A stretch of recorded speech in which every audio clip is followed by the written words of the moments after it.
ओंकार बिंदु संयुक्तं नित्यं ध्यान्ति योगिनः कामदं मोक्षदं स्वैव ओंकाराय नमो नमः।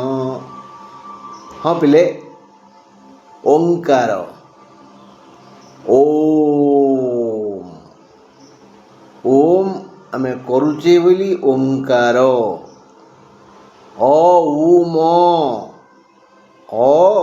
उ म ब्रह्मा विष्णु महेश्वर सत्व रज तम এই ତିନି ଦେବତା ଆଉ ତିନି ଗୁଣ ସାବିତ୍ରୀ ଗାୟତ୍ରୀ ସରସ୍ୱତୀ ତିନି ଶକ୍ତି।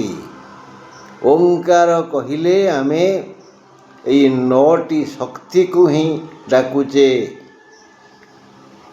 ଯଦି କେହି କୌଣସି ମନ୍ତ୍ର ନ ପଢ଼ି ପ୍ରାୟ ଓମ୍ ଏଇଭଳି ଓଙ୍କାର ଧ୍ୱନି ପ୍ରତି ଘଣ୍ଟାରେ 3 ଥର କରନ୍ତି, ତାହେଲେ ହୁଏତ ତାଙ୍କର ପୂର୍ବକୃତ ସମସ୍ତ ଦୁଷ୍କୃତ କ୍ରମଶଃ ଦୂରେଇ ଯିବ ଏବଂ ତାଙ୍କ ମନ ମୁନ ଚୈତନ୍ୟରେ ସୁକୃତ ଜାଗ୍ରତ ହେବ। ସେ ସଚିନ୍ତା କରିବେ, ସବୁ ଦୁଃଖରୁ ସେ ମୁକ୍ତ ହେବେ। ଆମେ ଏ ମନ୍ତ୍ରଟି ପଢ଼ିବା ଓଙ୍କାର ବିନ୍ଦୁ ସଂଯୁକ୍ତଂ ନିତ୍ୟଂ ଧ୍ୟାନ୍ତି ଯୋଗିନ। ଯୋଗୀମାନେ ଯେ ଯୋଗ କରନ୍ତି ସେ ଯୋଗୀ। ଏଇ ଯୋଗୀ ଯେ ସବୁବେଳେ ଧ୍ୟାନସ୍ଥ, ନିଜ ଭିତରର ସେଇ ମହାନ ଶକ୍ତିକୁ ଯେ ଜାଗ୍ରତ କରାନ୍ତି ସେ ଯୋଗୀ, ସେ ହିଁ ଏଇ ଓଙ୍କାରକୁ ଧ୍ୟାନ କରନ୍ତି। ନିତ୍ୟଂ ଧ୍ୟାନ୍ତି ଯୋଗିନ। ଆଉ ସେ କାମଦ ସବୁ କାମନା ସେ ଦାନ କରନ୍ତି, ଆଉ ମୋକ୍ଷଦ ଯେ ମୁକ୍ତି ଦିଅନ୍ତି। ତାହେଲେ ଏ ମନ୍ତ୍ର ଆମେ ପଢ଼ିବା ସବୁଦିନ। ଯଦି ସବୁଦିନ 9 ଥର ପଢ଼ିବା ଏ ମନ୍ତ୍ରକୁ ଆମ ବିଶେଷ ମଙ୍ଗଳ ହେବ।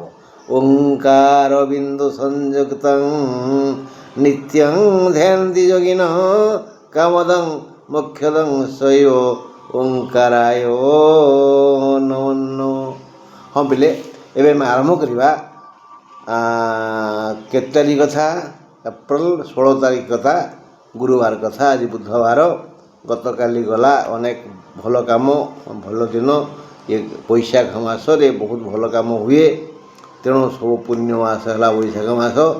ଆ କା ମା ବୈ ହେଲା 4ଟା ମାସ କଥା କୁହାହେଇଛି ବାରମ୍ବାର। ଆ ଆଷାଢ଼, କା କାର୍ତ୍ତିକ, ମା ମାଘ, ବୈ ବୈଶାଖ। ତେଣୁ ଏପ୍ରିଲ 16 ତାରିଖ ଗୁରୁବାର ସୂର୍ଯ୍ୟୋଦୟ ହେବେ 5ଟା 29 ପରେ, ସୂର୍ଯ୍ୟାସ୍ତ ହେବେ 6ଟା 3 ପରେ, ସୂର୍ଯ୍ୟ ଅସ୍ତ ହେବେ 6ଟା 3 ପରେ, ସୂର୍ଯ୍ୟ ଉଦୟ ହେବେ 5ଟା 29 ପରେ ଗୁରୁବାର ଦିନ। ଆଉ ଅଶୁଭ ସମୟ ଦିନ 1:20ରୁ 2:55। ଦିନ 1:20ରୁ 2:55 ସେ ଯାଏ ଆମେ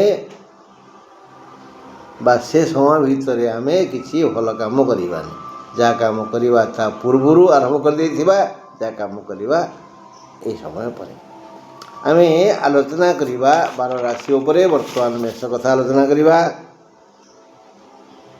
ଏଇ ଯେଉଁ ଗ୍ରହଚକ୍ର ଉପରେ କାଲି କହିଥିଲି, କାଲି ସନ୍ଧ୍ୟା 5ଟା 48 ସମୟରେ ସୂର୍ଯ୍ୟ ମେଷକୁ ଗଲେ। ହଁ, ସେ ସୂର୍ଯ୍ୟ ମେଷକୁ ଗଲେ, ସକାଳୁ ସକାଳୁ ନୁହଁ। ତେଣୁ କାଲି କ'ଣ ଖରା ହେଇଛି ଗୁଳୁଗୁଳି।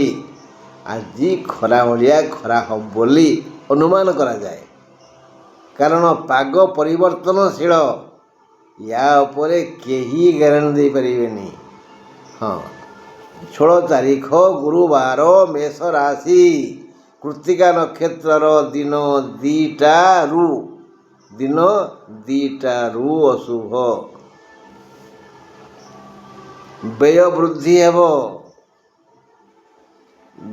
ଦେହ ଆଗ ଖରାପ ହେବ। ଦେହକୁ ଦେଖି ଧର୍ମ କର। କାଲି ବହୁତ ଲୋକ ଉପାସ କରିଛନ୍ତି।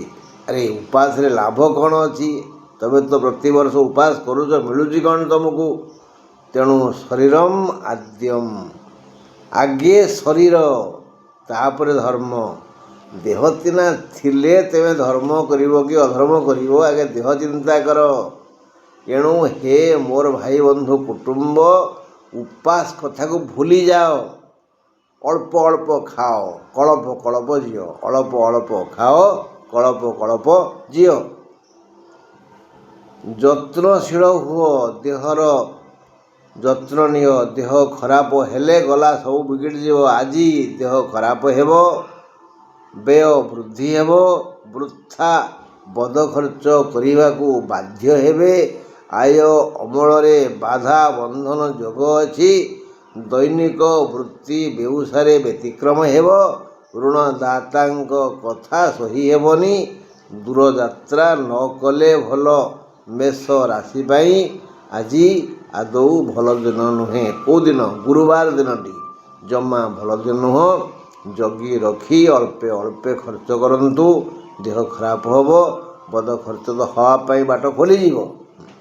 ସମସ୍ତେ କହିବେ ପୁରୀ ଚାଲେ, ଦିଅଁ ଦର୍ଶନ କରିବୁ, କିନ୍ତୁ କେହି ବାଟ ଖର୍ଚ୍ଚ ଦେବେନି।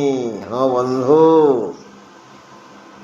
16 ତାରିଖ ଗୁରୁବାର, ବୃଷ ରାଶି, ମୃଗଶିରା ନକ୍ଷତ୍ରର ଦିନ 2ଟା ଠାରୁ ଅଶୁଭ।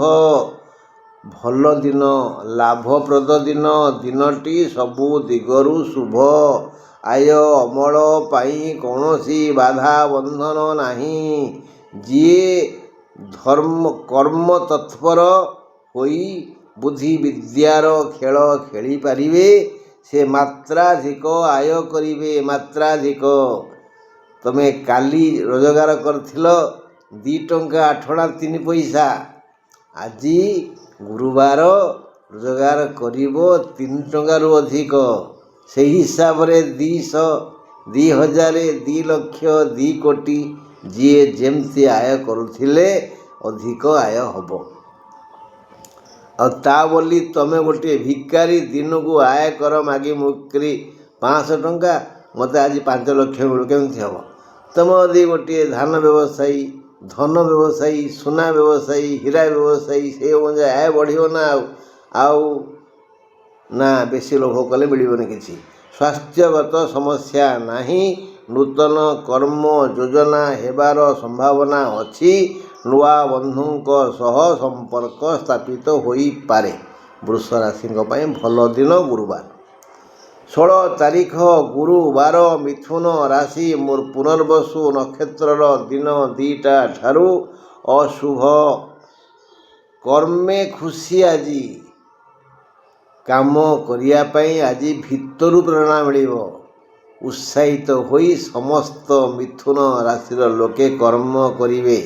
ଯିଏ ଯେଉଁ କର୍ମ କରି ଆସୁଛନ୍ତି ସେ କର୍ମରେ ସୁନାମ ଅର୍ଜନ କରିବା ପାଇଁ ଚେଷ୍ଟା କରିବେ। ତେଣୁ ବ୍ୟବସାୟ, ବାଣିଜ୍ୟ, ସେବା, ଚାକିରି ବା ଚାଷ, ଯାହାର ଯାହା ଦୈନନ୍ଦିନ କର୍ମ, ସେ କର୍ମ ପ୍ରତି ଯତ୍ନଶୀଳ ହେଉଥିବା କର୍ତ୍ତା ଯଥା କର୍ମକୁ ନେଇ ଖୁସି ହେବେ। ଧନ, ସମ୍ମାନ, ଆଦର ଆଦି କର୍ମ କ୍ଷେତ୍ରରୁ ପାଇବେ। ଦେହ ପା ସୁସ୍ଥ ରହିବ। ପୂର୍ବରୁ କରିଥିବା ଯୋଜନା ଆଜି ସଫଳ ହେବ। କର୍ମ ଯଦି ଠିକ୍ ଠାକ୍, ତାହେଲେ ଯେଉଁ ଧନ ଆସିବ ସିଏ ବି ଠିକ୍ ଠାକ୍ ଜମା ଯିବନି, ଚୋରି ହେବନି, କି ବୃଥା ଖର୍ଚ୍ଚ ହେବନି, କି ହଜିବନି। ଆଉ ତମେ ଲାଞ୍ଚ ମିଛ ନେଇ ଲୋକଙ୍କ ମନରେ ଦୁଃଖ ଦେଇ ଧନ ବଢ଼େଇବା ପାଇଁ ଯେଉଁ ଯତ୍ନ କରୁଛ, ତାର ପରିଣାମ ଭୟଙ୍କର ହେଉଛି କି ନାହିଁ? ହଁ, ଏବେ ଆମେ ଆଲୋଚନା କରିବା କର୍କଟ ରାଶି। ଜମା ଭଲ ଦିନ ନୁହଁ ଆଜି। 16 ତାରିଖ ଗୁରୁବାର, କର୍କଟ ରାଶି, ଅଶ୍ଳେଷା ନକ୍ଷତ୍ରର ଦିନ 2ଟା ଠାରୁ ଅଶୁଭ। ବନ୍ଧୁ ସାହାଯ୍ୟ ମିଳିପାରେ, କିନ୍ତୁ ଯଦି ତୁମେ ସାହାଯ୍ୟଶୀଳ ତେବେ ସାହାଯ୍ୟ ପାଇବ ନିଶ୍ଚିତ। ଆଉ ତମେ ଯଦି ମୋ ଭଳିଆ ବଦମାସ ଲୋକ ହେଇଥିବ, କାହାକୁ କେବେ ସାହାଯ୍ୟ କରୁନଥିବ, ତ ତମକୁ କିଏ ସାହାଯ୍ୟ କରିବ? ମୁଁ ସିନା ଏବେ କହିଲି କର୍କଟ ରାଶିଆଙ୍କୁ ବନ୍ଧୁ ସାହାଯ୍ୟ କରିବେ, ସେଇମାନଙ୍କୁ ଯେଉଁମାନେ ପୂର୍ବରୁ ସାହାଯ୍ୟ କରିଛନ୍ତି କିନ୍ତୁ ଅପମାନିତ ହୋଇପାରନ୍ତି। ଆଜି କର୍କଟ ରାଶିଆଙ୍କୁ ବନ୍ଧୁ ସାହାଯ୍ୟ ସିନା ମିଳିବ, ଅପମାନ ଯୋଗ ଅଛି, ଅପମାନିତ ହେବେ। ତେଣୁ ଏ ଦୁର୍ଯୋଗ ଆସିବ, ତେଣୁ ଆମେ କାହା ପାଖରେ ହାତ ପାତିବାନି, ଦେ କହିବାନି, କାହାକୁ ଆଡ଼ଭାଇସ୍ ଦେବାନି, don't give advice another person, କାହାକୁ ଉପଦେଶ ଦେବାନି। ଦେଲେ ବୁମେରାଙ୍ଗ ହେଇଯିବ, କଥା ଫେରି ଆସିବ। ଓଲଟେଇ ୱାର୍ଡ଼ ସେ କହିବେ, ଯାହାଫଳରେ ଭାରି ବାଧିବ। ଆୟ ଅମଳ ଯାହା ହେବ ତା ନଗଣ୍ୟ, ମାନେ ହ୍ୟାଣ୍ଡ ଟୁ ମାଉଥ୍। ସ୍ୱାସ୍ଥ୍ୟ ସମସ୍ୟା ନାହିଁ, ଅନେକ ଶୁଣିବେ, କମ୍ କହିବେ। ଯଦି ବକର ବକର ହେବେ ମୋ ଭଳିଆ, ଖାଲି ସୋଧା ଶୁଣିବେ, ଆଉ କିଛି ନାହିଁ। ବେଶ୍, ତାପରେ ଆଲୋଚନା କରିବା ସିଂହ ରାଶି କଥା। 16 ତାରିଖ ଗୁରୁବାର, ସିଂହ ରାଶି, ଉତ୍ତର ଫାଲ୍ଗୁଣୀ ନକ୍ଷତ୍ରର ଦିନ 2ଟା ଠାରୁ ଅଶୁଭ। ଯନ୍ତ୍ରଣା ବଢ଼ିଯିବ, ହାଡ଼ ଗୋଡ଼ ଦରଜ ହେବ, ସମୟ ବଡ଼ ଅଶାନ୍ତରେ ଯିବ, ଦୁଃଖରେ ସମୟ ଯିବ। ଆଳସ୍ୟ ବିଳାସୀମାନଙ୍କ ପାଇଁ ଆଜି ଏକ ଦୁର୍ଦିନ। ଅଧିକାଂଶ ସମୟ ଅସୁସ୍ଥ ରହିବେ। ବାହାରକୁ ଦୂରକୁ ଯିବା ନିଷେଧ। ଆୟ ଅମଳରେ ବାଧା ଅଛି। ଦୈନିକ ବୃତ୍ତିରେ ବ୍ୟତିକ୍ରମ ହେବ। ମାନସିକ ଅଶାନ୍ତି ପାଇଁ ପ୍ରିୟ ଲୋକ ଅପ୍ରିୟ ହେବେ। ହେଲା, ଆଜି ଟିକେ କଜିଆ ହେଇପାରେ। ଯେଉଁମାନେ କଜିଆ ଖୋର ଲୋକ, କଣ୍ଟା ବାଡ଼ ଲୁଗା ପକାଇ ଚିରିବାକୁ ଭଲ ପାଆନ୍ତି, ହେଲା, କାଉ ଭଳି ରାଉ ରାଉ ହୁଅନ୍ତି, ତାଙ୍କର ଆଜି ମଜା। ଖାଲି ତ ଝଗଡ଼ା ହେବ ଆଉ। ଯେଉଁମାନେ ଶାନ୍ତିପ୍ରିୟ, ଧୀର ସ୍ଥିର, ହେଲା, କପୋତ ଭଳି, ସେମାନଙ୍କ ପାଇଁ ଆଜି ଦୁଃଖ ନାହିଁ। ଏବେ ଆମେ ଆଲୋଚନା କରିବା 16 ତାରିଖ ଗୁରୁବାର, କନ୍ୟା ରାଶି, ଚିତ୍ରା ନକ୍ଷତ୍ରର ଦିନ 2ଟା ଠାରୁ ଅଶୁଭ। ପ୍ରୀତି ବୃଦ୍ଧି ହେବ। ପାଖକୁ ବିବିଧ ଉପାୟରେ ଧନ ଆସିବ। ବିବିଧ ଉପାୟରେ, ହଁ, ଶୋଇ ରହୁନା, ଆଜି ପାକିଟରେ ପଶିଯିବ। ମୁଁ ସିନା କହିଲି ବିବିଧ ଉପାୟରେ ଆସିବ, ଜାଣିଲା ପରେ ଆମେ ସିନା ଉଦ୍ଯୋଗ କରିବା। ହଁ, କହିବା କିଛି ଛାତ୍ର ମୋତେ ଡାଇରେକ୍ଟ ଭେଟି କହୁଛନ୍ତି, କିଛି ଫୋନରେ କହୁଛନ୍ତି, ସାର୍ ଆପଣ ସବୁ କଥା ଠିକ୍ ହେଉଛି, ଧନ କଥାଟା ଭୁଲ ହେଉଛି। ଆରେ ଉଦ୍ୟମ କର, ଉଦ୍ୟମେନ ହିଁ ସିଦ୍ଧ୍ୟନ୍ତି କାର୍ଯ୍ୟାଣି ନ ମନୋରଥଇ। ହଁ ପିଲେ ଶୁଣ, ଧନାଗମ ହେବ ବିଭିନ୍ନ ଉପାୟରେ। ବନ୍ଧୁମାନଙ୍କ ପାଇଁ ଖୁସିରେ କିଛି ବ୍ୟୟ କରିବେ। ଧନ ଆସିବ। ଏଣୁ କୌଣସି ନା କୌଣସି ସୁଖ ଆପଣଙ୍କୁ ଛାଡ଼ିବନି। କୌଳିକ, ମୌଳିକ, ବୈଷୟିକ, ବୌଦ୍ଧିକ, ଆର୍ଥିକ ସୁଖ ପାଇବେ। କିଏ? କନ୍ୟା ରାଶି ଲୋକ। ନୂତନ ଯୋଜନା କାର୍ଯ୍ୟକାରୀ ହେବ। ପାରିବାରିକ ଶାନ୍ତି ମିଳିବ। ଦେହ ସୁସ୍ଥ ରହିବ। ବୌଦ୍ଧିକ ବିକାଶ ହେବ। ତେଣୁ ଯେଉଁ ଯୁବକ ଯୁବତୀ ଇଣ୍ଟରଭ୍ୟୁ ଦେଇଛନ୍ତି, ସେମାନେ ବୋଧେ ଆଜି ରେଜଲ୍ଟ ଶୁଣିବେ, ପାସ୍ କରିଛନ୍ତି, ଆପଏଣ୍ଟ ଅର୍ଡ଼ର ମିଳିଯିବ। ହଁ, ଏବେ ଯିବା ତୁଳା ପାଖକୁ। 16 ତାରିଖ ଗୁରୁବାର, ତୁଳା ରାଶି, ବିଶାଖା ନକ୍ଷତ୍ରର ଦିନ 2ଟା ଠାରୁ ଅଶୁଭ। ତୁଳା ରାଶିର ଘାତ ବାର। ତୁଳା ରାଶି ମହିଳାମାନଙ୍କ ପାଇଁ ଘାତ ଚନ୍ଦ୍ର। ଆଉ ଆଜି ଦ୍ରବ୍ୟ ଲାଭ ଯୋଗ ଅଛି। ସେ କେମିତି କ'ଣ ଆସିବ, କେଉଁ ରୂପରେ ଆସିବ, ଯିଏ ଯାହା ଖୋଜୁଛନ୍ତି, ମୋର ଏଇଟା ହଉ। ତମେ କାଲି ମଞ୍ଜି ଲଗେଇଥିଲ, ଆଜି କାହିଁ ଗଜା ହେଲାନି? କାଲି ଗଜା ହେଇଥିଲା, ଆଜି କାହିଁ ଫୁଲ ଫୁଟିଲାନି? ଏଇଟା ଅସମ୍ଭବ କଥା ନୁହଁ। ତେଣୁ ତମେ ଯିଏ ଯେଉଁ ଲାଭ ଆଶାରେ ବ୍ୟବସାୟ ଖୋଲିଛ, ଚିନ୍ତାଧାରା ଅଛି, କର୍ମ କରୁଛ, ସେଇଭଳି ଲାଭ ଆଜି ହେବ। ଆଜି ସମସ୍ତଙ୍କୁ ଲାଭ ହେବ, ତୁଳାରାଶି ଲୋକମାନଙ୍କୁ ଲାଭ ହେବ। ଯିଏ ଯେଉଁ ଜିନିଷ ପାଇଲେ ଖୁସି ହେବ, ବିଧାତା ତାଙ୍କୁ ଆଜି ସେଇ ଜିନିଷ ଦେବେ, ଲାଭ ହେବ।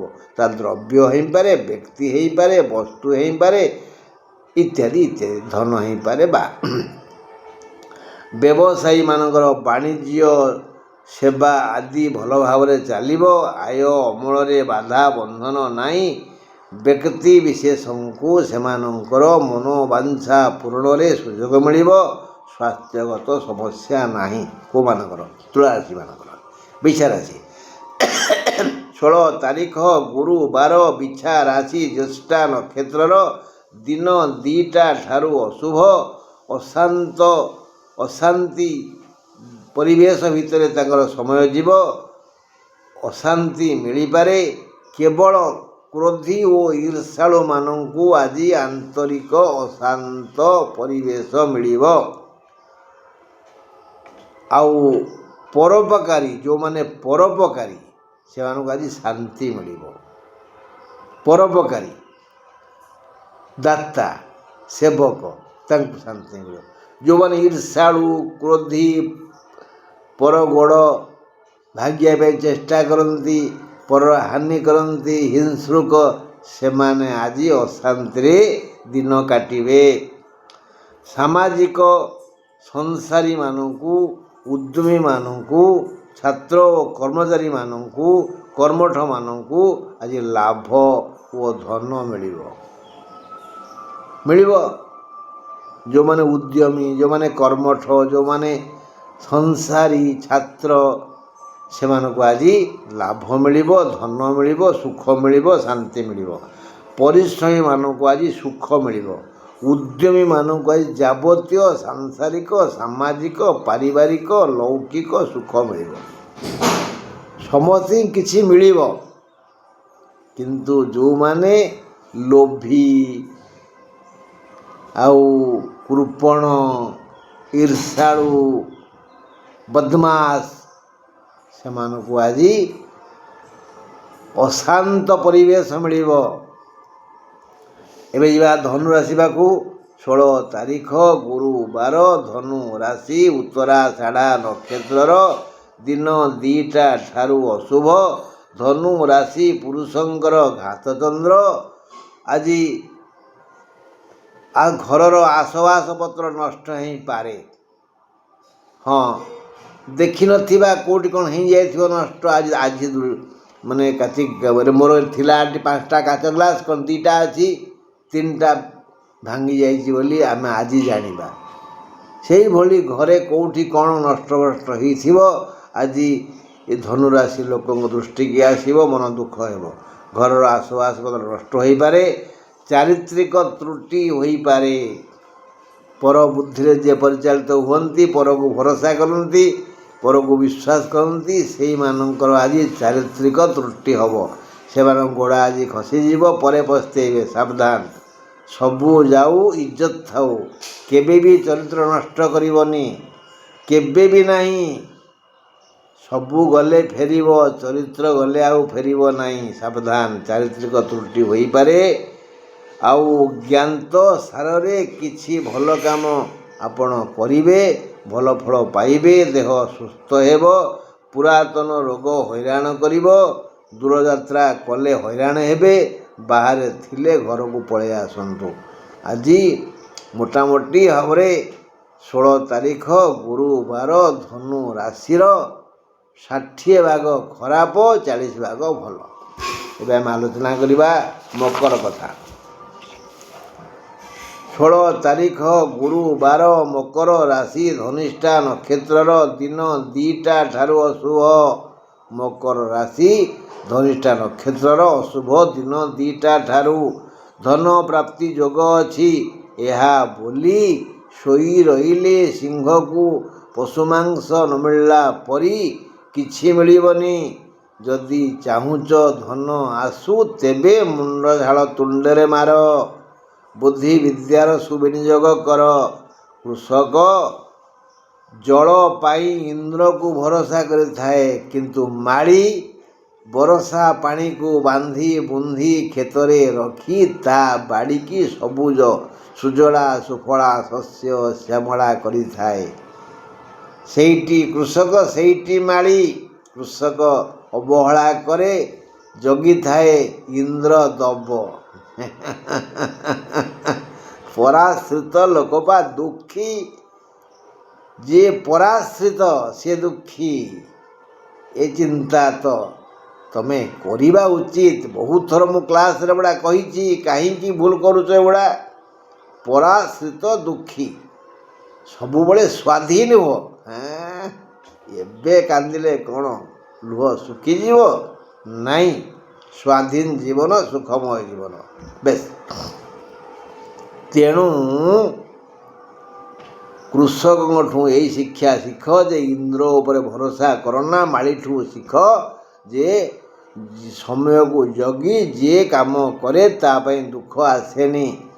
ଶ୍ରମ କର, ଧନ ଧର, ଅଭାବକୁ ଦୂର କର, ସୁଖ ଶାନ୍ତିରେ ସଂସାର କର। ଆଜି ମକର ରାଶିର ଭଲ ଦିନ, ଶୁଭ ଦିନ, ରୋଜଗାରିଆ ଦିନ। ଦେହ ପା ଅସୁସ୍ଥ ହେବନି। ଆଉ ଯେଉଁମାନେ ଗତକାଲି ହନୁମାନଙ୍କୁ ଖୁସି କରିବା ପାଇଁ ଉପାସ କରିଛନ୍ତି ସେମାନେ ତ କଷ୍ଟ ଭୋଗିବେ। ଆଉ ବାରମ୍ବାର କହୁଛି, ଗୀତା, ଭାଗବତ, ମହାଭାରତ, ରାମାୟଣ, ଯେଉଁ ଶାସ୍ତ୍ର ଗୁଡ଼ିକ ଆମର ଦର୍ପଣ, କେଉଁ ଶାସ୍ତ୍ରରେ ଲେଖା ହେଇନି ଉପାସ କର। ହଁ, ଏବେ କୁମ୍ଭ କଥା ଆଲୋଚନା କରିବା। 16 ତାରିଖ ଗୁରୁବାର, କୁମ୍ଭ ରାଶି, ପୂର୍ବଭାଦ୍ର ନକ୍ଷତ୍ରର ଦିନ 2ଟା ଠାରୁ ଅଶୁଭ। କୁମ୍ଭ ରାଶିର ଘାତବାର, ସାମାନ୍ୟ ଲାଭ, ଆୟ ଅମଳରେ ଆଦୌ ବାଧା ନାହିଁ, ମାତ୍ର ସୁଖ ଶାନ୍ତି ନାହିଁ। ଧନ ଆସିବ ହେଲେ ଶାନ୍ତି ଆସିବନି। ମନ ଏକ ଅବ୍ୟକ୍ତ ବେଦନାରେ ଛଟପଟ ହେବ। ଦେହ ଭଲ ରହିବ, ମନ ଭଲ ରହିବନି। ଏଇ ଅବୁଝା ମନ ପାଇଁ ସବୁ କ୍ଷେତ୍ରରେ ଅଳ୍ପେ ବହୁତେ ସମସ୍ୟା ହେବ। ମନ ଯେତେବେଳେ ଘାଣ୍ଟି ଚକଟି ହେବ ସେତେବେଳେ ଟିକେ ଦର୍ପଣ ଦେଖୁନାହାନ୍ତି। ଦର୍ପଣ ଦେଖିଦେଲେ, ନିଜ ମୁହଁକୁ ଦେଖିଦେଲେ, ଆରେ ପିଲେ ତୁମ ବାରମ୍ବାର କହୁଛି, ନିଜ ମୁହଁଠୁ ସୁନ୍ଦର ମୁହଁ କାହାର ନାହିଁ। ଆମ ମୁହଁ ଆମକୁ ବିଧାତା ଦେଇଛନ୍ତି। ଆମେ ବାରମ୍ବାର ଆମ ମୁହଁକୁ ଦେଖିବା। ଅନ୍ୟ ମୁହଁରୁ ଆମକୁ ଜମା ମହୁ ମିଳିବନି। ସବୁ ମହୁ ଆମ ଓଠରେ, ଆମ ଜିଭରେ, ଆମ ଆଖିରେ, ଆମ ମୁହଁରେ। ନିଜ ମୁହଁକୁ ବାରମ୍ବାର ଦେଖନ୍ତୁ, ମୁହଁକୁ ସଫାସୁତୁରା ରଖନ୍ତୁ, ମଙ୍ଗଳ ହେବ। ବାସ୍। ମୀନ କଥା, 16 ତାରିଖ ଗୁରୁବାର, ମୀନ ରାଶି, ରେବତୀ ନକ୍ଷତ୍ରର ଦିନ 2ଟା ଠାରୁ ଅଶୁଭ। ସୁସମ୍ବାଦ ପ୍ରାପ୍ତି ହେବ ଆଜି ମୀନ ରାଶିଆଙ୍କୁ। ଅତି ବଢ଼ିଆ ଦିନ ଆଜି। ହେ ମୀନ ରାଶିର ବନ୍ଧୁ, ଆପଣମାନଙ୍କ ମଧ୍ୟରେ ଯିଏ ଉତ୍ତମ, ମୀନ ରାଶିଆଙ୍କ ମଧ୍ୟରେ ଯିଏ ଅତି ଭଲ, ଯିଏ ଉତ୍ତମ, ସେମାନଙ୍କୁ ଆଜି ଯଶ, କୀର୍ତ୍ତି, ଧନ, ଧାନ୍ୟ, ଗୋପ ଲକ୍ଷ୍ମୀ ପ୍ରାପ୍ତ ହେବ। ଯେଉଁମାନେ ମଧ୍ୟମ ସେମାନେ ଶାରୀରିକ, ମାନସିକ, ଆର୍ଥିକ, ସାମାଜିକ ସୁଖ ପାଇ ଖୁସି ହେବେ। ଆଉ ଯେଉଁମାନେ ସ୍ୱାର୍ଥପର, ଅଧମ, ନୀଚ ସେମାନଙ୍କୁ ଧନ ମିଳିବ ଜଷ୍ଟ ହ୍ୟାଣ୍ଡ ଟୁ ମାଉଥ। ଏଇ ଯେଉଁ ଧନ ମିଳିବ ଅଧମମାନଙ୍କୁ, ସେମାନଙ୍କର ଧନ ହେଲା ଜଷ୍ଟ ହ୍ୟାଣ୍ଡ ଟୁ ମାଉଥ। ସେ କିଛି ନୁହଁ, ଅଳ୍ପ କଥାଟେ ଆପଣ ଚାହୁଁଥିବେ। ତେଣୁ ଭଲ କଥା ହେଲା, ମୁଁ ତ ଦିନେ ଆପଣମାନଙ୍କଠୁ ଶୁଣିଥିଲି ଯେ କ'ଣ, ଆପଣ ଯଦି ବ୍ୟାଙ୍କକୁ ଯାଉଥିବେ, ବ୍ୟାଙ୍କ କାନ୍ଥରେ ଲେଖା ହେଇନି ବଡ଼ ହେବା ଭଲ କଥା, ବଡ଼ ହେବା ଭଲ କଥା, ଭଲ ହେବା ସବୁଠୁ ବଡ଼ କଥା। ଆମେ ଭଲ ହେବା। କେମିତି ଭଲ ହେବା? ନିଜ ଭୁଲକୁ ଖାତାରେ ଲେଖିବା ଆଉ ଘୋଷିବା, ଏ ଭୁଲ ମୁଁ କରିବିନି। ପର ଭୁଲ ଜମା ଖୋଜିବାନି। ହଁ ହଉ ବନ୍ଧୁ, ଆମେ ଆମ ପାଠପଢ଼ା ଏଇଠି ବନ୍ଦ କରିବା। ଟାଇମ୍ ହେଇଗଲାଣି, ପୁଣି ପର କ୍ଲାସ୍ ଯିବାର ଅଛି। ଏବେ ପିଅନ ଭାଇ ଘଣ୍ଟା ବାଡ଼େଇ ଦେବେ ଠାନ୍ ଠାନ୍ ଠାନ୍ ଠାନ୍ ଠାନ୍ ଠାନ୍ ଠାନ୍।